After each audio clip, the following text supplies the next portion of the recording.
2 minggu yang lalu Menteri Keuangan nyalahin PNS kok kerjanya jalan-jalan doang, ngabisin biaya tahun lalu 37 triliun. Tapi Menteri Keuangannya nggak berani. Raja jalan-jalan namanya Jokowi. Tiap hari ada jalan-jalan. Sekali jalan, pasukan awalnya ada 100, ada 100 lagi 200.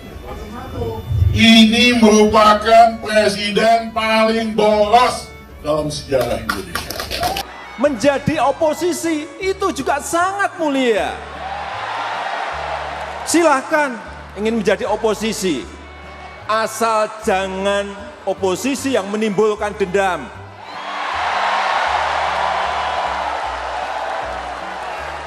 Asal jangan oposisi yang menimbulkan kebencian. Apalagi disertai dengan hinaan, disertai dengan cacian, disertai dengan makian-makian. Dengan progres pembangunan yang sesuai target usai peresmian peletakan batu pertama oleh Presiden Joko Widodo pada Oktober 2021. Dengan berjalannya pembangunan yang sesuai target ini, maka dapat dipastikan konstruksi pembangunan smelter Freeport akan selesai pada Desember 2023. Saat ini, proses pembangunan telah menyerap 11.000 tenaga kerja dan hampir 50% dari sekitar Gresik.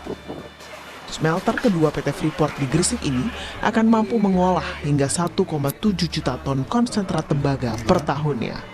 Negara kita, Indonesia, memiliki cadangan tembaga yang sangat besar. Sangat besar. Masuk dalam kategori 7 negara yang memiliki cadangan tembaga terbesar di dunia. Potensi yang sangat besar ini harus kita manfaatkan sebaik-baiknya, sebesar-besarnya untuk kemakmuran rakyat, dengan menciptakan nilai tambah yang setinggi-tingginya bagi ekonomi kita. Dan dengan mengucap Bismillahirrahmanirrahim, hari ini saya nyatakan dimulai groundbreaking pembangunan smelter PT Freeport Indonesia di kawasan KEK Gresik, Provinsi Jawa Timur. Dan total investasi yang sudah ditanam sampai sekarang sekitar 1,6 miliar US dollar, dan dari total 3 billion. Jadi ini adalah pabrik copper smelter terbesar di dunia dengan kapasitas memproses 1,7 juta copper konsentrat per tahun yang menghasilkan 600.000 ton copper katoda. Nah, ini merupakan komitmen dalam perpanjangan IUPK kemarin sesudah kontrak karya yang lalu, di mana kami membangun kawasan industri terintegrasi sebesar 3.000 hektar yang terdiri dari 400 hektar pelabuhan laut dalam, 1.800 hektar kawasan industri, dan 800 hektar kawasan hunian dan komersial.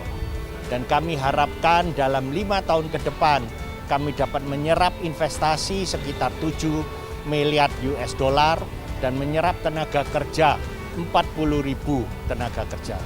Kami menargetkan dalam 15 tahun yang ke depan dapat menarik investasi sebesar 17 miliar dolar dan insya Allah bisa menyerap tenaga kerja sekitar 200.000 tenaga kerja. Jadi disampaikan Pak Menteri bahwa ini dalam masa konstruksi saja akan ada 40.000 tenaga kerja yang bisa bekerja. Artinya yang terbuka lapangan pekerjaan ini akan banyak sekali di Kabupaten Gresik dan di Provinsi Jawa Timur. Belum nanti kalau sudah beroperasi. Dengan membangun smelter di dalam negeri, maka ini akan memperkuat hilirisasi industri. Saya akan perintah satu persatu perusahaan apapun, swasta maupun BUMN yang berkaitan dengan tambang, minerba untuk masuk ke hilirisasi. Untuk apa? Sekali lagi, agar komoditas kita lebih tinggi nilainya. Tidak kirim mentah, tidak kirim dalam bentuk raw material. Memberikan nilai tambah bagi negara. Artinya akan memberikan income yang lebih tinggi kepada negara. Kemudian menciptakan lebih banyak lapangan pekerjaan. Ini goal yang penting bagi rakyat. Jadi proyek ini adalah pembangunan smelter tembaga di Indonesia dengan kapasitas total 1,7 juta ton konsentrat tembaga yang diproses per tahunnya. Dan proyek ini adalah sebagai kewajiban PT FI seperti yang tertulis dalam IUPK atau Izin Usaha Pertambangan Khusus PT FI. Dan proyek ini juga akan menghasilkan tembaga sekitar 550.000 ton katoda tembaga. Dan di samping smelter tembaga juga akan dibangun precious metal refinery, yaitu pemurnian logam mulia antara lain emas dan perak yang akan dilakukan juga di sini.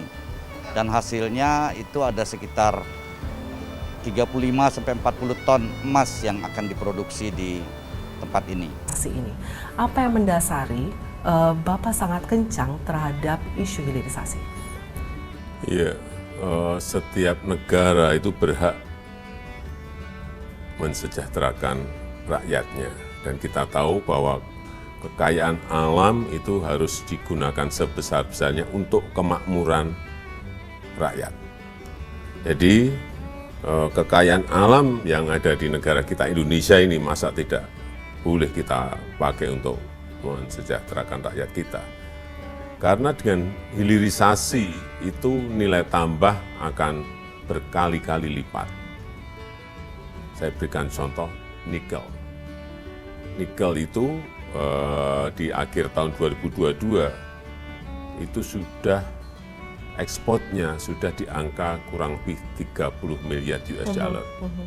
Dari yang sebelumnya kalau kita ekspor bahan mentah hanya 1,1 miliar US dollar. Artinya dari kira-kira 17 triliun melompat menjadi 300 triliun.